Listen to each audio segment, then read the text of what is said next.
Хөрөнгөний хавар 2026 Цэнгийн төчгийн улсын чанартай тэмцээн маань өнөөдөр Мөрөө хотод эхэлж байна. Тэгээд энэ тэмцээнд маань 10 аймгийн 44 бүжгийн клубын 800 гаруй тамирчид оролцож байгаагаар энэ удаагийн тэмцээн маань бас онцлогтой байна. Тэгээд нэг төрөл нэмэгдсэн одоо хөшлийн бэрхшээлтэй иргэдийн дунд явагдаж байгаа бүжгийн төрөл бас нэмэгдсэн.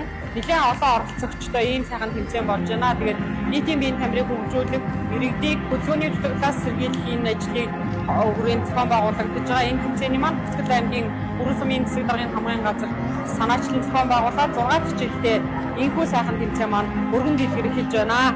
Тэгээд энэ тэмцээнд оролцож байгаа баг тамирчдаа бас амжилт хүсье. Улаанбаатар хотоос нийт 6 одоо шүүгчид ирлээ. Насны одоо 6 насны одоо ангиллаар уралдаан тэмцээнд орж энэ уралдаан тэмцээнд орсноор бид манай тамирчдын ур чадвар маш их сайжирсан. За нөгөөдөөр энэ Монголын бүжгийн спортын нэгдсэн холбооноос явуулж байгаа арга хэмжээнүүд бол олон арга хэмжээнүүд явуулдаг. Энэ удаагийн хөрөнгөний хавар тэмцээн болоод улсын чанартай уралдаан тэмцээн 6 хичээлтэй зохион байгуулагдаж байгаа. Энэ 6 удаагаа зохион байгуулагдаж байгаа энэ уралдаан тэмцээн өмнөх жилээс чадварын хувьд тамирчны одоо оролцож байгаа хүмүүсийг хүрээнд маш өндөр түвшин бэлтгэж зохион байгуулагдсан байна.